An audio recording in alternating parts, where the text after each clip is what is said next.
Welcome to Sihikai Chandru Sweetu Kara Coffee, presented by Sri Krishna Halli Tuppa, powered by India Sweet House. ಶುರು ಮಾಡೋಣ ನಮ್ಮ ಕಾರ್ಯಕ್ರಮ. ಆದರೆ ಶುರು ಮಾಡೋದಕ್ಕಿಂತ ಮುಂಚೆ ನೀವಿನ್ನೂ ನಮ್ಮ ಚಾನಲ್ನ ಸಬ್ಸ್ಕ್ರೈಬ್ ಮಾಡಿಲ್ಲ ಅಂದರೆ ದಯವಿಟ್ಟು ಈ ಕೂಡಲೇ ಸಬ್ಸ್ಕ್ರೈಬ್ ಮಾಡಿ, ಹಾಗೆ ಪಕ್ಕದಲ್ಲಿರೋ ಬೆಲ್ ಐಕಾನ್ನ ಒತ್ತಿ ನಾವು ಅಪ್ಲೋಡ್ ಮಾಡೋ ವಿಡಿಯೋಗಳು ನಿಮಗೆ ಇಮಿಡಿಯೇಟಾಗಿ ಸಿಗುತ್ತೆ. ಓಕೆ, ಶುರು ಮಾಡೋಣ. ಇವತ್ತು ಒಂದು ಸ್ಪೆಷಲ್ ಬಿರಿಯಾನಿ ಮಾಡ್ತಾಯಿದ್ದೀನಿ. ಆ್ಯಕ್ಚುಲಿ ಈ ಬಿರಿಯಾನಿ ಕ್ರ್ಯಾಕ್ ಮಾಡಿದ್ದು ನಾನು ಯಾಕೆ ಅಂದರೆ, ನಾನು ದಿಂಡಿಗಳಿಗೆ ಹೋಗಿದ್ದಾಗ ಅಲ್ಲೊಂದು ಕಡೆ ಬಿರಿಯಾನಿ ತಿಂದೆ, ವೆಜ್ ಬಿರಿಯಾನಿ ತುಂಬ ಚೆನ್ನಾಗಿತ್ತು. ಆ ಬಿರಿಯಾನಿ ಹೆಂಗೆ ಮಾಡಿದ್ರು ಅಂತ ಕೇಳಿದ್ರೆ ಆ ಹೋಟೆಲ್ನವನು ಹೇಳಲಿಲ್ಲ. ಇದು ನಮ್ಮ ಸೀಕ್ರೆಟು ಸರ್, ಹೇಳಲ್ಲ ಹಂಗೆಲ್ಲ, ದಿಂಡಿಗಳ ಬಿರಿಯಾನಿ ಭಾಳ ಫೇಮಸ್ಸು ಹಂಗೆ ಅಂದ. ಸರಿ, ನಾನು ಬಂದು ಇದನ್ನು ಹೆಂಗಾರು ಮಾಡಿ ಕ್ರ್ಯಾಕ್ ಮಾಡಬೇಕಲ್ಲ ಅಂತ ಕ್ರ್ಯಾಕ್ ಮಾಡಿದೆ. ಸುಮಾರು ಅದೇ ಲೆವೆಲ್ಗೆ ಬಂದ್ಬಿಡ್ತು. ಅದಕ್ಕೆ ಇವತ್ತಿನ ವಿಶೇಷ ದಿಂಡಿಗಲ್ ಬಿರಿಯಾನಿ.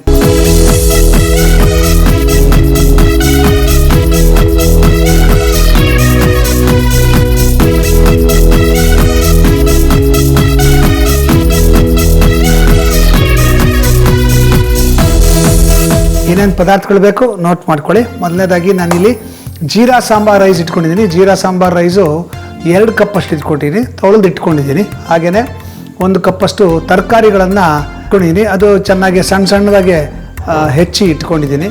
ಸಣ್ಣದಾಗಿ ಹೆಚ್ಚಿರ್ತಕ್ಕಂಥ ಈರುಳ್ಳಿ 1 ಕಪ್ಪಷ್ಟು, ದೊಡ್ಡದಾಗಿ ಹೆಚ್ಚಿರ್ತಕ್ಕಂಥ ಈರುಳ್ಳಿ ಒಂದು ಈರುಳ್ಳಿ, ದೊಡ್ಡದಾಗಿ ಹೆಚ್ಚಿರ್ತಕ್ಕಂಥ ಟೊಮೆಟೊ 2, ಆಮೇಲೆ ಬೆಳ್ಳುಳ್ಳಿ ಎಸಳು 8 ರಿಂದ 10 ಎಸಳು, 1 ಇಂಚಷ್ಟು ಹಸಿ ಶುಂಠಿ, 5 ರಿಂದ 6 ಹಸಿಮೆಣಸಿನಕಾಯಿ, ಸ್ವಲ್ಪ ಪುದೀನ ಸೊಪ್ಪು, ಹಾಗೆಯೇ ಸಣ್ಣದಾಗಿ ಹೆಚ್ಚಿರುವಂಥ ಕೊತ್ತಂಬರಿ ಸೊಪ್ಪು, ಸಣ್ಣದಾಗಿ ಹೆಚ್ಚಿರ್ತಕ್ಕಂಥ ಟೊಮೆಟೊ, 1 ಜಾಪತ್ರೆ, 1 ಸ್ಟಾರ್ ಅನೀಸು, 1 ಸ್ವಲ್ಪ ಕಲ್ಲು ಹೂವು, 2 ಇಂಚಷ್ಟು ಚಕ್ಕೆ, 4 ಲವಂಗ, 5 ಹಸಿರು ಏಲಕ್ಕಿ ಮತ್ತು 1 ಚಮಚದಷ್ಟು ಸೋಂಪು ಕಾಳು. ಇದೆಲ್ಲವನ್ನು ಬಳಸಿ ಒಂದು ಮಸಾಲ ಪೌಡರ್ ರೆಡಿ ಮಾಡ್ಕೊತೀನಿ.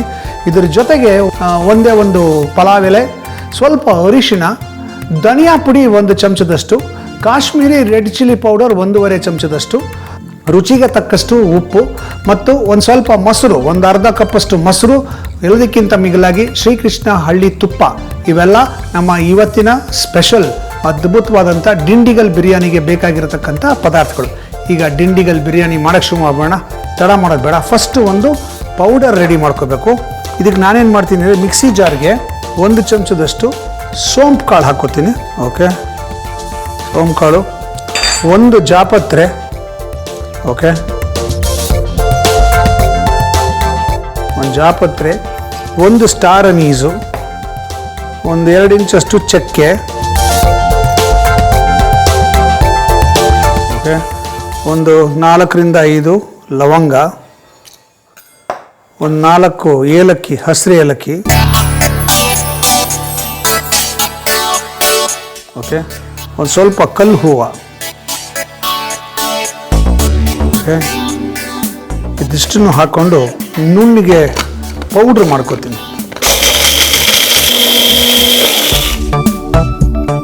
ಓಹೋ, ಘಮ್ ಅಂತ ಇದೆ, ಅದ್ಭುತ. ಶ್ರೀಕೃಷ್ಣ ತುಪ್ಪದಿಂದ ಈಗ ಭಾರಿ ಉಳಿತಾಯ. ಪ್ರತಿ ಅರ್ಧ ಲೀಟರ್ ಪೌಚ್ನೊಂದಿಗೆ 150 ರೂಪಾಯಿ ಬೆಲೆಯ ಕಂಟೈನರ್ ಉಚಿತ. ಸಾಂಪ್ರದಾಯಿಕ ಸೊಗಡಿನ ತುಪ್ಪ, ಶ್ರೀಕೃಷ್ಣ ಹಳ್ಳಿ ತುಪ್ಪ. ಓಕೆ, ಇದು ಹಿಂಗಿರಲಿ. ಈ ಕಡೆ ನಾವು ಇನ್ನೊಂದು ಮಿಕ್ಸಿ ಜಾರ್ಗೆ ಹಸಿಮೆಣಸಿನ್ಕಾಯಿ, 6 ಹಸಿಮೆಣಸಿನ್ಕಾಯಿ, 1 ಇಂಚಷ್ಟು ಹಸಿ ಶುಂಠಿ, 8 ರಿಂದ 10 ಬೆಳ್ಳುಳ್ಳಿ ಎಸಳು. ಬೆಳ್ಳುಳ್ಳಿ ತಿಂದಿರೋರು ಬೆಳ್ಳುಳ್ಳಿ ಬಿಟ್ಬಿಡ್ಬೋದು. ಓಕೆ, ಟೊಮ್ಯಾಟೊ, ದೊಡ್ಡದಾಗಿ ಹೆಚ್ಚಿರುವಂಥ ಟೊಮ್ಯಾಟೊ 2 ಟೊಮ್ಯಾಟೊ, ದೊಡ್ಡದಾಗಿ ಹೆಚ್ಚಿರ್ತಕ್ಕಂಥ ಈರುಳ್ಳಿ, ಇದು 1 ಈರುಳ್ಳಿ, ಸ್ವಲ್ಪ ಪುದೀನ ಸೊಪ್ಪು, ಇದು ಘಮಕ್ಕಷ್ಟೇ ಪುದೀನ ಸೊಪ್ಪು. ಓಕೆ, ಇದಿಷ್ಟನ್ನು ಹಾಕ್ಕೊಂಡು ನುಣ್ಣಿಗೆ ರುಬ್ಕೋಬೇಕು. ನೀರಿನ ಅವಶ್ಯಕತೆ ಇಲ್ಲ, ಯಾಕಂದರೆ ಟೊಮೆಟೊ ಮತ್ತು ಈರುಳ್ಳಿ ನೀರು ಬಿಟ್ಕೊಳ್ಳುತ್ತೆ. ಚೆನ್ನಾಗಿ ಒಂದು ಪೇಸ್ಟ್ ಮಾಡ್ಕೊಂಡ್ರಾಯ್ತು.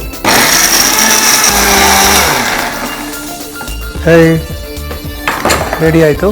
ಈಗ ಮಾಡೋಕ್ಕೆ ಶುರು ಮಾಡೋಣ.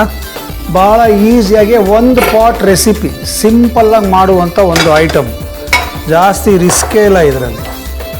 ಓಕೆ, ಏನಂದರೆ ಒಂದು ಕುಕ್ಕರ್ ಇಟ್ಕೋಬೇಕು. ಈ ಕುಕ್ಕರ್ಗೆ ನಾವು ಶ್ರೀಕೃಷ್ಣ ಹಳ್ಳಿ ತುಪ್ಪವನ್ನು ಬಳಸ್ತಾ ಇದ್ದೀವಿ. 3 ಚಮಚ ತುಪ್ಪ, ಒಂದು ಚಮಚದಷ್ಟು ಎಣ್ಣೆ ಹಾಕೋಣ.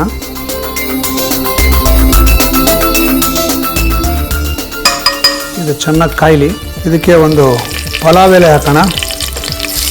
ಓಕೆ, ಆಮೇಲೆ ಸಣ್ಣದಾಗಿ ಹೆಚ್ಚಿರ್ತಕ್ಕಂಥ ಈರುಳ್ಳಿ,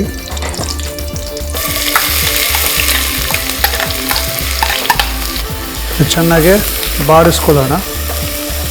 ಇದು ಸ್ವಲ್ಪ ಬಣ್ಣ ಬಿಡಬೇಕು. ಇದು ಬಣ್ಣ ಬಿಡ್ತಿದ್ದಂಗೆ ಇದಕ್ಕೆ ಸಣ್ಣದಾಗಿ ಹೆಚ್ಚಿರ್ತಕ್ಕಂಥ ಟೊಮೆಟೊ ಸ್ವಲ್ಪ, ಇದಕ್ಕೆ ನಾವು ಹೆಚ್ಚಿಟ್ಕೊಂಡಿರ್ತಕ್ಕಂಥ ತರಕಾರಿಗಳು,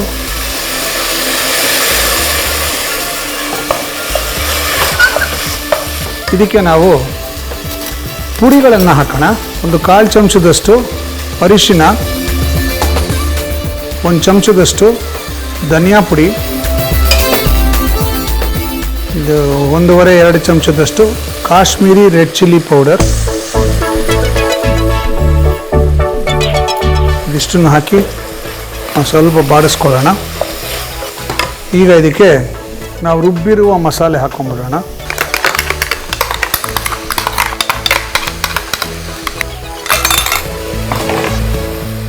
ಇದನ್ನು ಚೆನ್ನಾಗಿ ಬಾಡಿಸ್ಕೊಳ್ಳೋಣ. ವಾಹ್, ಸೂಪರ್. ಈಗ ಇದಕ್ಕೆ ನಾವು ನೆನೆಸಿಟ್ಕೊಂಡಿರ್ತಕ್ಕಂಥ ಅಕ್ಕಿ, ಜೀರಾ ಸಾಂಬಾರ್ ರೈಸು,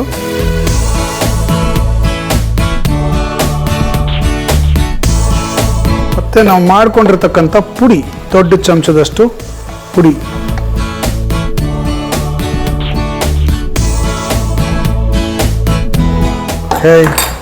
ಇದಿಷ್ಟನ್ನು ಮಿಕ್ಸ್ ಮಾಡ್ಕೊಳ್ಳೋಣ. ಈಗ ಇದಕ್ಕೆ ನೀರು, ನಾವು 2 ಕಪ್ಪು ಅಕ್ಕಿ ತೊಗೊಂಡಿರೋದ್ರಿಂದ 4 ಕಪ್ ನೀರು ಹಾಕಬೇಕು. 1, 2, 3, 4 ಕಪ್ ನೀರು. ಇದಕ್ಕೆ ರುಚಿಗೆ ತಕ್ಕಷ್ಟು ಉಪ್ಪು ಹಾಕೋಣ. ನೋಡಿ, ಕಲರ್ ನೋಡಿ ಏನು ಬ್ಯೂಟಿಫುಲ್ ಆಗಿದೆ. ರುಚಿಗೆ ತಕ್ಕಷ್ಟು ಉಪ್ಪು,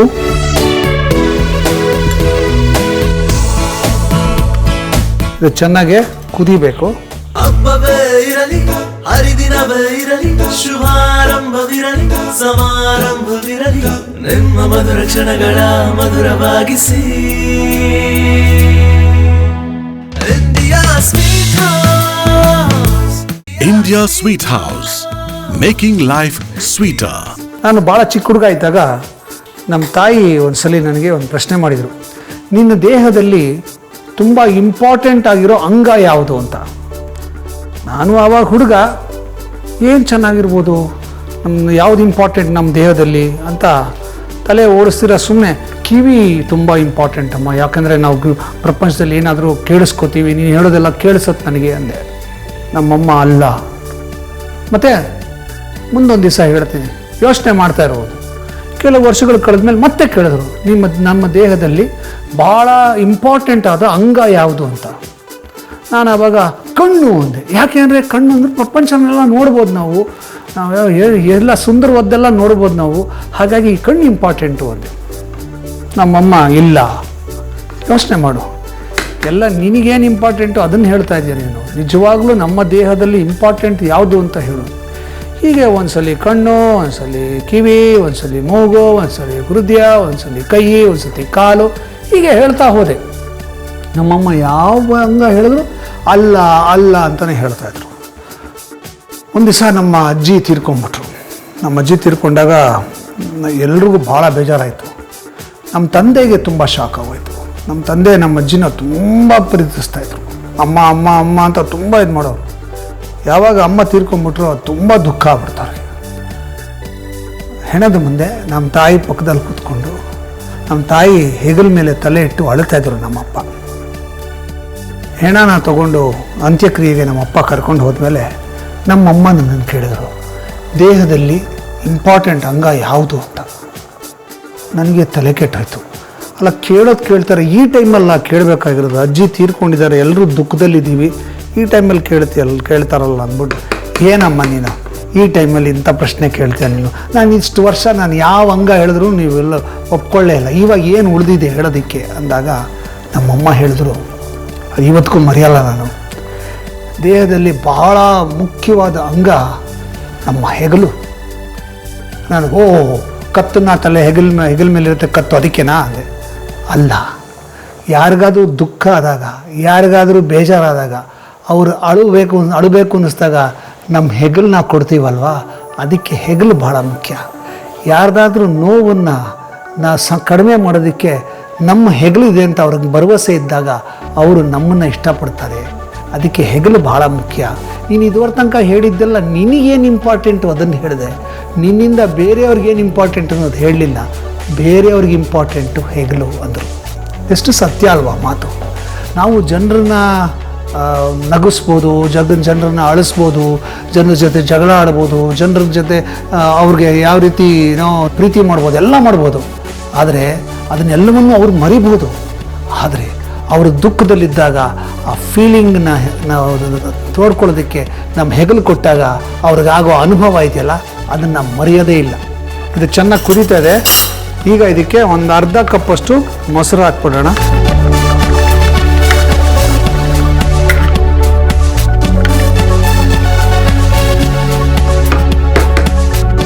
ಈಗ ಮುಚ್ಚಳ ಮುಚ್ಚಿ ಎರಡು ವಿಸಿಲ್ ಕೂಗಬೇಕು. 2 ವಿಸಿಲ್ ಕೂಗಿ ಪೂರ್ತಿಯಾಗಿ ಆರ್ಬಿಟ್ರೆ ದಿಂಡಿಗಲ್ ಬಿರಿಯಾನಿ ರೆಡಿ. ಶ್ರೀಕೃಷ್ಣ ತುಪ್ಪದಿಂದ ಈಗ ಭಾರಿ ಉಳಿತಾಯ. ಪ್ರತಿ ಅರ್ಧ ಲೀಟರ್ ಪೌಚ್ನೊಂದಿಗೆ 150 ರೂಪಾಯಿ ಬೆಲೆಯ ಕಂಟೈನರ್ ಉಚಿತ. ಸಾಂಪ್ರದಾಯಿಕ ಸೊಗಡಿನ ತುಪ್ಪ ಶ್ರೀಕೃಷ್ಣ ಹಳ್ಳಿ ತುಪ್ಪ. ಓಕೆ, ಕುಕ್ಕರ್ ಕೂಲಾಗಿ ರೆಡಿಯಾಗಿದೆ. Right, perfect. ಘಮ್ ಅಂತ ಇಡೀ ಅಡುಗೆ ಮನೆ ಪರಿಮಳ ಬರ್ತಾ ಇದೆ.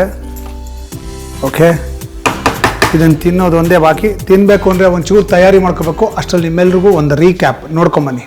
ದಿಂಡಿಗಲ್ ಬಿರಿಯಾನಿ ಮಾಡೋದು ತುಂಬಾನೇ ಸುಲಭ ರೀ. ಮಿಕ್ಸಿ ಜಾರ್ಗೆ 1 ಚಮಚ ಸೋಂಕಾಳು ಹಾಕಿ, 1 ಜಾಪತ್ರೆ ಹಾಕಿ, 1 ಸ್ಟಾರ್ ಅನಿಸು, 1 ಇಂಚ್ ಚಕ್ಕೆ, 4 ರಿಂದ 5 ಲವಂಗ, 4 ಹಸಿರು ಏಲಕ್ಕಿ ಹಾಕಿ, ಸ್ವಲ್ಪ ಕಲ್ಲು ಹೂ ಹಾಕಿ ನುಣ್ಣಗೆ ಪುಡಿ ಮಾಡಿದ್ರೆ ಘಮ ಘಮ ಅನ್ನೋ ಮಸಾಲಾ ಪೌಡರ್ ರೆಡಿ ಕಣ್ರಿ. ಈಗ ಇನ್ನೊಂದು ಮಿಕ್ಸಿ ತಗೊಳ್ಳಿ. ಅದಕ್ಕೆ 6 ಹಸಿ ಮೆಣಸಿನಕಾಯಿ, 1 ಇಂಚು ಹಸಿ ಶುಂಠಿ, 8 ರಿಂದ 10 ಬೆಳ್ಳುಳ್ಳಿ ಹೆಸಳು, ದೊಡ್ಡದಾಗಿ ಹೆಚ್ಚಿರೋ ಟೊಮೆಟೊ 2 ಹಾಕಿ, ಮತ್ತೆ ದೊಡ್ಡದಾಗಿ ಹೆಚ್ಚಿಕೊಂಡಿರೋ 2 ಈರುಳ್ಳಿನೂ ಹಾಕಿ, ಪುದೀನ ಸೊಪ್ಪು ಸ್ವಲ್ಪ ಹಾಕಿ ನುಣ್ಣಗೆ ರುಬ್ಬಿದ ಮಸಾಲೆ ಪೇಸ್ಟ್ ರೆಡಿ ಮಾಡ್ಕೊಂಡ್ಬಿಡಿ. ಈಗ ಕುಕ್ಕರ್ ಇಟ್ಟುಬಿಡಿ. ಈಗ ಎಂಟ್ರಿ ಕೊಡಿಸಿ ನಮ್ ಹೀರೋ ಶ್ರೀಕೃಷ್ಣ ಹಳ್ಳಿ ತುಪ್ಪ 3 ಚಮಚ ತುಪ್ಪ, 3 ಚಮಚ ಎಣ್ಣೆ ಹಾಕಿ ಬಿಸಿ ಮಾಡಿ, ಪಲಾವ್ ಎಲೆ ಹಾಕಿ, ಸಣ್ಣಗೆ ಹೆಚ್ಚಿಟ್ಟಿದ್ದೀರಲ್ಲ ಈರುಳ್ಳಿ ಅದನ್ನ ಹಾಕಿ.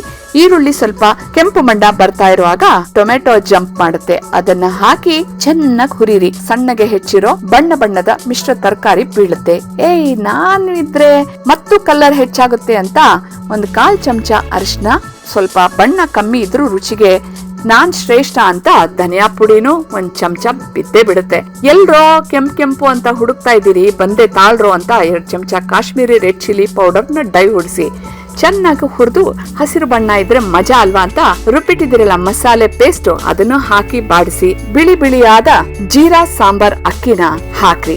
ಮಸಾಲೆ ಪುಡಿ ಈಗ ಎಂಟ್ರಿ ಕೊಡೋ ಸಮಯ. ಅದನ್ನು ಹಾಕಿ ಮಿಕ್ಸ್ ಮಾಡಿ. 2 ಕಪ್ ಅಕ್ಕಿಗೆ 4 ಕಪ್ ನೀರ್ ಹಾಕಿ ರುಚಿಗೆ ತಕ್ಕಷ್ಟು ಉಪ್ಪನ್ನು ಹಾಕ್ಬಿಡಿ. ಚೆನ್ನಾಗಿ ಕುದಿಸ್ಬಿಡಿ. ಕುಕ್ಕರ್ನ ಮುಚ್ಚಿಬಿಡಿ. 2 ವಿಸಿಲ್ ಕೂಗಿಸ್ಬಿಡಿ. ಕುಕ್ಕರ್ ಕೂಗಿ ಕೂಲ್ ಆದ್ಮೇಲೆ ಮುಚ್ಚಳ ತೆಗೆದು ಒಂದ್ಸಲ ಮಿಕ್ಸ್ ಮಾಡ್ರಿ. ಚೆನ್ನಾಗಿ ತಿಂದ್ಬಿಡಿ ಈ ದಿಂಡಿಗಲ್ ಬಿರಿಯಾನಿ. ಆಮೇಲೆ ಡರ್ ಅಂತ ತೆಗ್ಬಿಡಿ. ಬ್ಯೂಟಿಫುಲ್. ಬಿಸಿ ಬಿರಿಯಾನಿ. ಇದಕ್ಕೆ ರಾಯ್ತಾ ಗೀತ ಮಾಡ್ಕೊಂಡು ತಿಂದರೆ ಚೆನ್ನಾಗಿರುತ್ತೆ. ನಾನೇನು ಮಾಡ್ತಿಲ್ಲ, ಹಾಗೆ ತಿಂತಾ ಇದ್ದೀನಿ. ನೋಡಿ, ನಮ್ಮ ಸ್ವೀಟು ಖಾರ ಕಾಫಿಯಲ್ಲಿ ಶ್ರೀಕೃಷ್ಣ ಹಳ್ಳಿ ತುಪ್ಪ ಹೊಸ ರುಚಿ ಅಡುಗೆ ಸ್ಪರ್ಧೆಯನ್ನು ಮಾಡ್ತಾ ಇದ್ದೀವಿ. ನೀವು ಶ್ರೀಕೃಷ್ಣ ತುಪ್ಪ ಬಳಸಿ ಯಾವುದಾದ್ರೂ ಹೊಸ ರುಚಿಯನ್ನು ಕಂಡುಹಿಡಿದಿದ್ರೆ ಆ ರೆಸಿಪಿನ ನಮಗೆ ಕಳಿಸಿ. ಉತ್ತಮವಾದ ರೆಸಿಪಿಯನ್ನು ನಾನು ಇಲ್ಲಿ ಸ್ವೀಟು ಖಾರ ಕಾಫಿ ಕಾರ್ಯಕ್ರಮದಲ್ಲಿ ಮಾಡ್ತೀನಿ. ಹಾಗೆ ನಿಮಗೆ ಶ್ರೀಕೃಷ್ಣ ಹಳ್ಳಿ ತುಪ್ಪದ ವತಿಯಿಂದ ಒಂದು ಗಿಫ್ಟ್ ಕೊಡ್ತೀವಿ. ಹಾಗೆಯೇ ನೀವು ನಿಮ್ಮ ಹೊಸ ರುಚಿಯ ರೆಸಿಪಿನ ಕಳಿಸೋದಕ್ಕೆ ನಮ್ಮ ವಾಟ್ಸಪ್ ನಂಬರ್ನ ನೋಟ್ ಮಾಡ್ಕೊಳ್ಳಿ. 9035026824. ಈಗ ಇದನ್ನು ಟೇಸ್ಟ್ ಮಾಡೋಣ. ನೀವಿನ್ನೂ ನಮ್ಮ ಚಾನಲ್ನ ಸಬ್ಸ್ಕ್ರೈಬ್ ಮಾಡಿಲ್ವಾ? ಈ ವಿಡಿಯೋ ಲೈಕ್ ಆಯಿತು ತಾನೆ? ಮತ್ತು ಲೈಕ್ ಬಟನ್ ಒತ್ತಿ, ಸಬ್ಸ್ಕ್ರೈಬ್ ಮಾಡಿ, ಶೇರ್ ಮಾಡಿ. ನಿಮ್ಮ ಫ್ರೆಂಡ್ಸ್ಗೆ, ನಿಮ್ಮ ರಿಲೇಟಿವ್ಸ್ಗೆ ಎಲ್ರಿಗೂ ಶೇರ್ ಮಾಡಿ. ಅವ್ರಿಗೂ ಸಬ್ಸ್ಕ್ರೈಬ್ ಮಾಡೋಕ್ಕೆ ಹೇಳಿ. ಪಕ್ಕದಲ್ಲಿ ಬೆಲ್ ಐಕಾನ್ ಇದೆಯಲ್ಲ, ಅದನ್ನು ಒತ್ತಿ ನಾನು ಅಪ್ಲೋಡ್ ಮಾಡೋ ಹೊಸ ಹೊಸ ವಿಡಿಯೋಗಳು ನಿಮಗೆ ಬೇಗ ಸಿಗತ್ತೆ. ಓಕೆ, ಸೊ ಈಗ ಟೇಸ್ಟ್ ಮಾಡ್ಬೋಣ.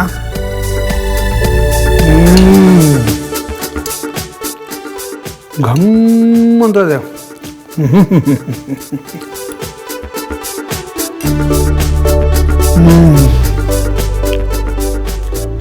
ಈ ಬಿರಿಯಾನಿ ತಿಂದರೆ ಗೊತ್ತಾಗುತ್ತೆ ಜಿಂಡಿಗಲ್ ಬಿರಿಯಾನಿ ಯಾಕೆ ಫೇಮಸ್ ಅಂತ. ಸೂಪರ್ ಆಗಿದೆ, ಸೂಪರ್.